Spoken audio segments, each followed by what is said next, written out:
Hola hermanos, el día de hoy, 7 de octubre del 2020, es miércoles de la 27ª semana del tiempo durante el año, pero hoy tenemos memoria obligatoria, la memoria de Nuestra Señora del Santo Rosario. De hecho, es una de las razones por las cuales el mes de octubre es el mes del Santo Rosario. Ya sabemos un poquito de la historia, cada vez que hablamos de Santo Domingo de Guzmán, el fundador de los dominicos, tenemos que hablar del Santo Rosario porque a él se atribuye. Se supone que en 1208 se le apareció la Virgen y entonces fue la Virgen la que le hizo ver, de hecho le entregó el rosario.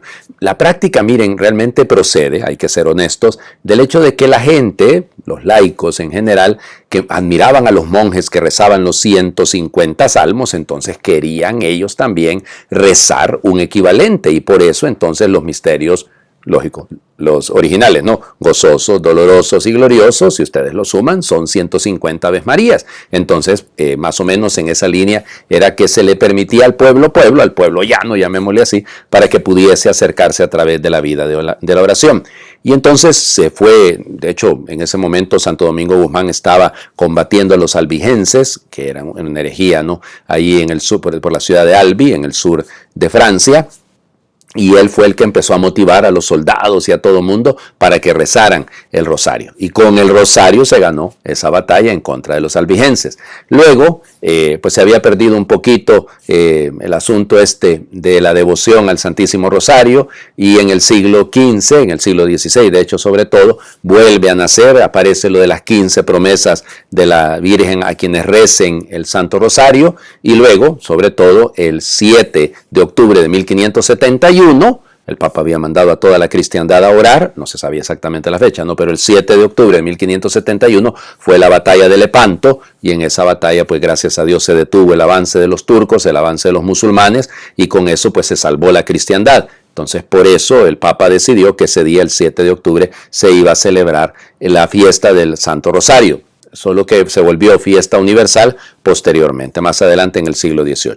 Y entonces, bueno, ya ven la devoción. Vamos, ¿quién no reza el Santo Rosario? Sabemos que San Juan Pablo II, cuando nos escribió la Rosarium Virginis Maria, el Rosario de la Virgen María, porque hoy en día hay un montón de rosarios, la Coronilla de la Divina Misericordia es una especie de rosario, ¿no? Y hay un montón de prácticas devocionales que giran alrededor de las camándulas, de las cuentas del Santo Rosario. Yo, por ejemplo, estoy usando este mes, que es el Rosario Misionero, porque estamos en el mes de las misiones.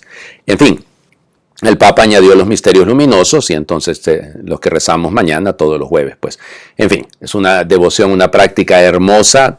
Prácticamente todos los papas del siglo XX y el siglo XXI han hablado a favor del Santo Rosario. Vamos, no es un mandamiento, es una práctica de piedad.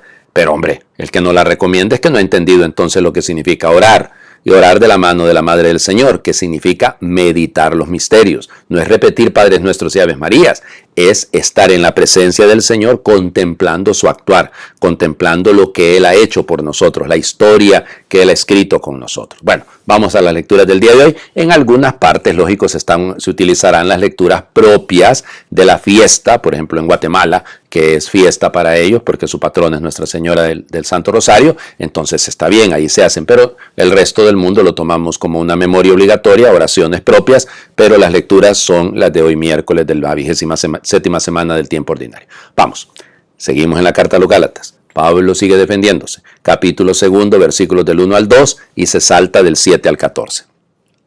Transcurridos 14 años, subí otra vez a Jerusalén en compañía de Bernabé, llevaba también a Tito. Subí por una revelación. Les expuse el evangelio que predico a los gentiles, aunque en privado a los más representativos, por si acaso mis afanes de entonces o de antes eran vanos. Al contrario, vieron que Dios me ha encargado de anunciar el evangelio a los gentiles, como a Pedro de anunciarlo a los judíos. El mismo que capacita a Pedro para su misión entre los judíos me capacita a mí para la mía entre los gentiles. Reconociendo pues el don que he recibido, Santiago, Pedro y Juan, considerados como columnas, nos dieron la mano a Bernabé y a mí en señal de solidaridad, de acuerdo con que nosotros fuéramos a los gentiles y ellos a los judíos. Una sola cosa nos pidieron, que nos acordáramos de sus pobres. Esto lo he tomado muy a pecho. Pero cuando Pedro llegó a Antioquía, tuve que encararme con él porque era irreprensible. Antes de que llegaran ciertos individuos de parte de Santiago, comía con los gentiles, pero cuando llegaron aquellos se retrajo y se puso aparte, temiendo a los partidarios de la circuncisión. Los demás judíos lo imitaron en esta simulación, tanto que el mismo Bernabé se vio arrastrado con ellos a la simulación. Ahora que cuando yo vi que su conducta no cuadraba con la verdad del Evangelio, le dije a Pedro delante de todos, si tú siendo judío vives a los gentiles y no a los judíos, ¿cómo fuerzas a los gentiles a las prácticas judías? Palabra de Dios. Te alabamos, Señor. Bueno, ya ven, 14 años después, más los 3 que estuvo en retiro en el Arabá y que regresó a Cilicia, regresó a Tarso, pues es evidente que son 17 años, pues. O sea, Pablo no empezó a predicar de la noche a la mañana. Claro, ya para ese entonces probablemente ya ha hecho el primer viaje porque habla de Tito, o sea, que llevó a Tito, o sea que por lo tanto ya había hecho su primer viaje apostólico, lo que nosotros consideramos el primer viaje apostólico de Pablo. En fin, la propuesta, a cada uno Dios le ha dado su misión. Entendámoslo así. Dice Pablo, a Pedro le dio la misión entre los judíos, a mí entre los gentiles. Qué lindo cuando en la iglesia entendemos esto, ¿eh? Cada uno tiene su vocación, cada uno tiene su carisma. No para oponernos. Y ya ven ustedes que corrige a Pedro. No sé si le faltó un poquito de tacto porque lo corrigió delante de todos. Ya saben que la técnica del Señor Jesús es llévalo aparte y corrígelo en privado. Pero bueno, no sé si es porque ya lo había corregido de otra manera. Pero oigan, Pablo corrigiendo a Pedro, qué barbaridad. Les apuesto lo que quieran. Yo sé que el padre no diga eso como apostar, es una expresión, ¿no? Pero que si ustedes entendieran la figura de alguien como el Papa Francisco, como Jorge Mario Bergoglio, como por su persona, ¿ok? Nos daríamos cuenta que él acepta la corrección fraterna. Pero yo soy el Papa, yo soy el obispo, yo soy el párroco, aquí mando yo. Eso no va lejos de ninguna manera. Todas esas actitudes soberbias, aquí yo soy el responsable, aquí yo soy el coordinador, aquí yo soy el... Está bueno que lo seas, bendito sea el Señor, cumple con tu vocación, pero déjate corregir. Era reprensible, dice Pablo. Bueno, y es cierto que lo era, porque era una simulación. Bueno, cuánta falta nos hace a todos romper con nuestras hipocresías, con nuestras apariencias. Si Pablo corrige a Pedro, dejémonos corregir también nosotros, pues. No nos va a gustar, a nadie le gusta la corrección. De hecho, lo va a decir Pablo en una de sus cartas. No, a nadie le gusta que lo corrijan. Pero sin duda viene bien porque nos ayuda a madurar. El Evangelio. Hoy sí ya terminamos el capítulo 10, pasamos al capítulo 11, versículos del 1 al 4 del Evangelio de Lucas, que es lo que estamos leyendo en estos días. Una vez que estaba Jesús orando en cierto lugar, cuando terminó uno de sus discípulos le dijo, Señor, enséñanos a orar como Juan enseñó a sus discípulos. Él les dijo, cuando oren, digan, Padre, santificado sea tu nombre, venga tu reino. Danos cada día nuestro pan del mañana. Perdónanos nuestros pecados, porque también nosotros perdonamos a todo el que nos debe algo. Y no nos dejes caer en la tentación. Palabra del Señor. Gloria a ti, Señor Jesús. Sí, es la versión de Lucas del Padre Nuestro. La de Mateo es un poco más completa. Fíjense, aquí dice Padre, no dice Padre Nuestro. Ok, muy bien. Santificado sea tu nombre, venga tu reino. Lucas no incluye, hágase tu voluntad en la tierra como en el cielo. Sí, danos hoy nuestro pan de cada día, perdónanos nuestros pecados, nuestras ofensas, no nos dejes caer en la tentación, y falta, y líbranos del mal. Y entonces, Padre, si Lucas no lo tiene, pero Mateo lo tiene. Hay que acordarse que la Biblia la tenemos que leer en conjunto, ¿ok?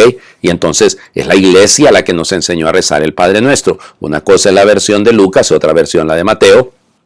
La iglesia, que es la madre y la maestra, nos ha educado a rezarla en conjunto. Ahora bien, ¿de dónde nació el Padre Nuestro en la versión de Lucas?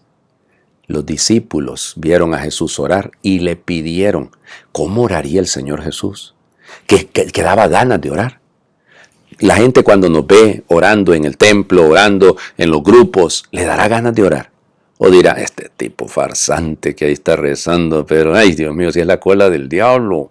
Pues no sé si me explico. O sea, ¿qué vemos? O sea, ¿cómo oraba Jesús? ¿Cómo estaba en la presencia de su Padre? Óigame, si Jesús ora, ¿quiénes somos nosotros para no orar? Y aquí les recomiendo el rosario, ¿eh? Una vez más, se los recomiendo de todo corazón.